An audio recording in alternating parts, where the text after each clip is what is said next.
Now I would like to introduce Alexa Morell. She's one of our newer um, participants in COLONTOWN. She's a young patient who has recently achieved the no evidence of disease status. When I got diagnosed, I was, super healthy and have been healthy my entire life. I was 29 years old this past September, and I, lived a very healthy life in terms of like exercising with my family and eating right and using all the right products, not a lot of chemicals, and researching things to bring into our home that are safe. And I only had symptoms for 2 weeks this past August. And a lot of my friends are from the healthcare background, so they were like, it's just a hemorrhoid, because the only symptom I had was blood in my stool for 2 weeks in August, and I was away with my friends when it started happening, and they, were like, it's nothing, don't worry about it. But I was worried about it, and I, kept a close eye on it and monitored it for about 2 weeks before I saw my PCP, and they chalked it up as, you're young, it's nothing serious, it's probably just an internal hemorrhoid, but let's send you to a GI doctor just in case. So when I met with him, he saw the same thing and said, let's set you up for a colonoscopy. So about 7 days later, on September 11th, I had a colonoscopy at 29 years old and thought it would just, from what I heard, my friends that have had them before with, other health problems, it turned out to be nothing. So I went in thinking that it wasn't going to be a big deal, and that I was going to go out to lunch with my husband after he picked me up. And it was a long time in the waiting room waiting for the doctor. And now I understand why, but he told me that there was a large concerning mass that he found, and he rushed a biopsy. And the next day, on September 12th, my 13-month-old son walked for the first time in the morning. And by 4 p.m., I was told I had stage 4 cancer at 29 years old. So it was never something that I thought would ever happen to me or anyone in my age bracket. So it was totally like my whole world just kind of smashed right then and there, but it was the beginning of a fight. But what has been some of the lower points that have kind of been the hardest part to get through this? My darkest day was when I got a call for a diagnosis. I wasn't even in an office with the doctor, and he wasn't even an oncologist. It was his GI doctor that said, I really trust this radiologist, and he sees stuff in your liver, so yeah, you have stage 4 cancer. I mean, at 29, my whole life I was, I believed that when people got stage 4 cancer, they died within like 6 months. That's kind of where I thought I was going. And in that moment, I just felt so hopeless, and so like I just was so confused as to how this happened. I got a young family that I had to fight for, and I just, in that moment, I had no plan at that point yet. In the coming days, the plan was put together, but I didn't know what was going to happen to me. And everything you can imagine as a young mother or a young parent, like I didn't know if I was going to live to see my child enter kindergarten. It was really, really hard and the worst day of my life.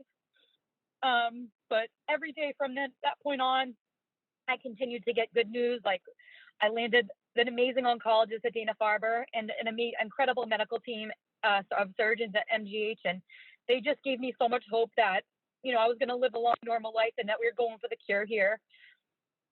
So those words that my oncologist said to me, I'll never forget them. And, he sat me down and he said, Alexa, you may have stage 4 cancer, but you have stage 4A, and it only went to one of the locations. So we're going for the cure here. He's like, you're 29. We're going to give you the strongest chemo we have.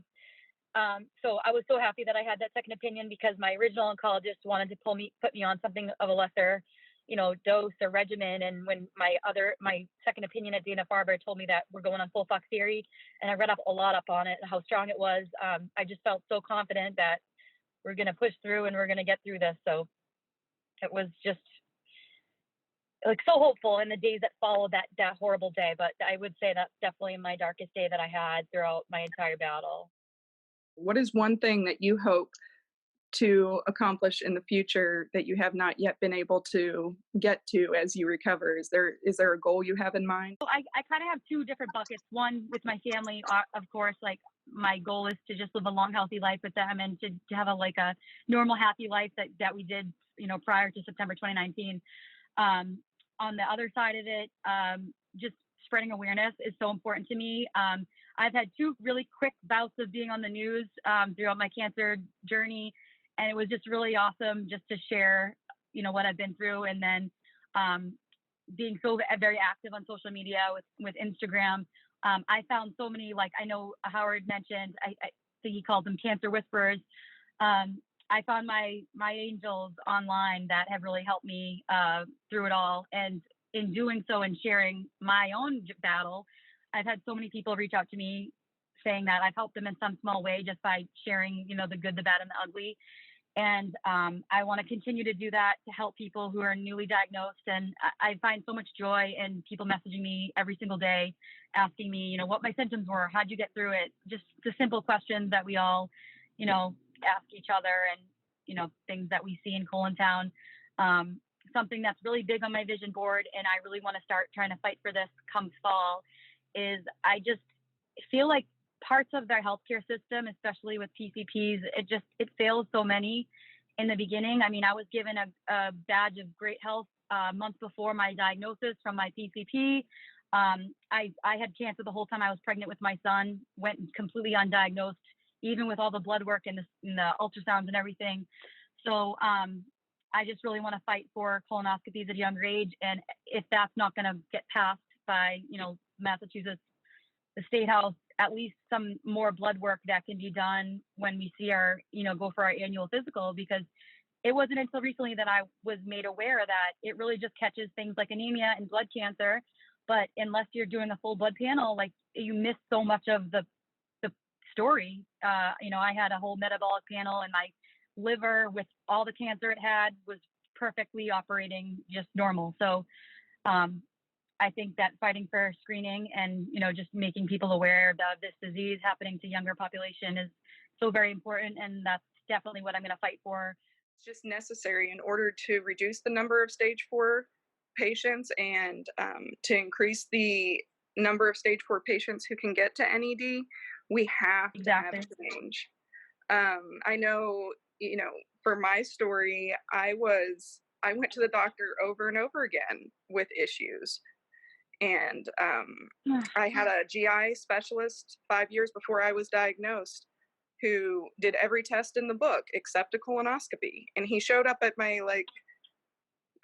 school program for our kids. Our kids were in school together, and he said, "Oh, I looked at all your tests and everything's fine. There's no need for a scope." And I'm like, "But my problems haven't gone away." So, oh, God. I mean, I don't really want to talk about this at my kids' play, but we can. Right. I mean, I need to do something. But I trusted him. He said he did all these tests and there was no need for a scope. And when you're in your mid 30s, you're like, well, nobody else my age gets a scope, so why would I be pushing for this if my GI specialist says it's not necessary?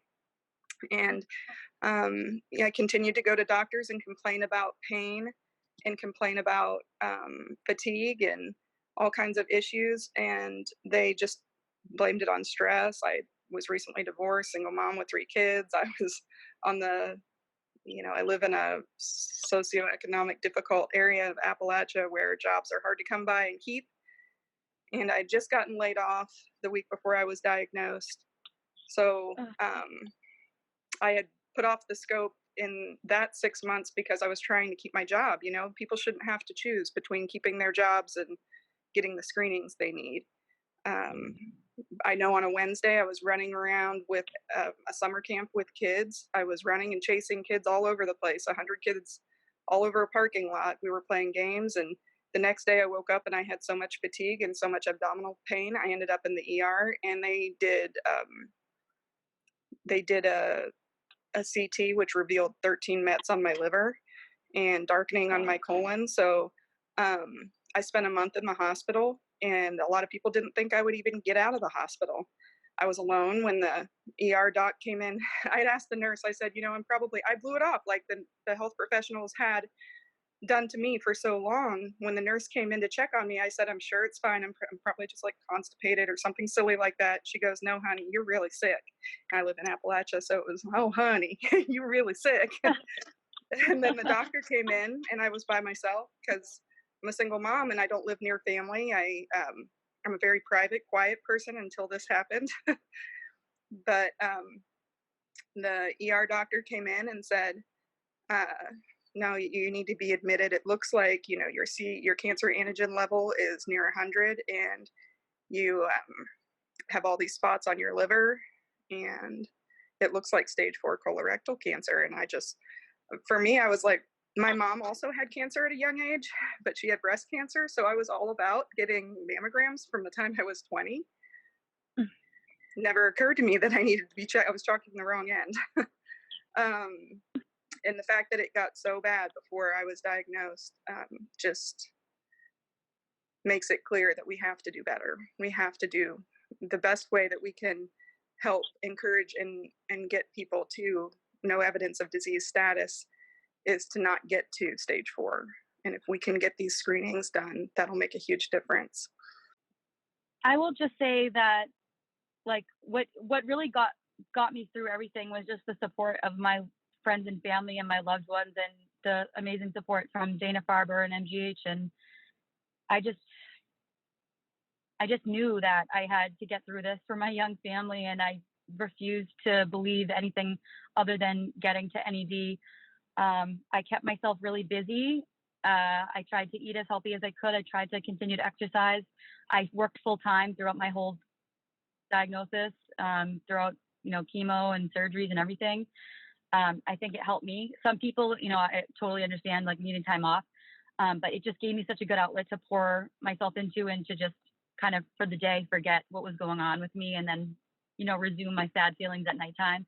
So I think my advice to people newly diagnosed is, if you can keep some normalcy in your life, I think it's really, really important. And I think that really kind of helped me just keep my head down and just keep working, whether it was actual work or working on myself to just get through this whole thing. But accept help from people that you love. Everyone's going to want to help you. And I know some people are too proud to accept it, but especially people in our shoes, you need to accept all the help you can get and all the love you can get. And I think that totally carried me through it all. So that's the biggest thing I will tell everyone, is that, if you have a huge support system, they will carry you through. I want to thank everybody for your patience and your participation today in our project on Stories of Hope. I hope that through this experience and through participating in this project, that you will be empowered and given a glimmer of hope that we experience in our community at COLONTOWN. Just know that no matter what you face in your colorectal cancer treatment and in the processes that you face in the next days, that we're always able to be better together, and that we have a community that can at least hold your hand as we go through the different treatments and the different challenges that we face with this disease. Thank you so much for sharing with us today.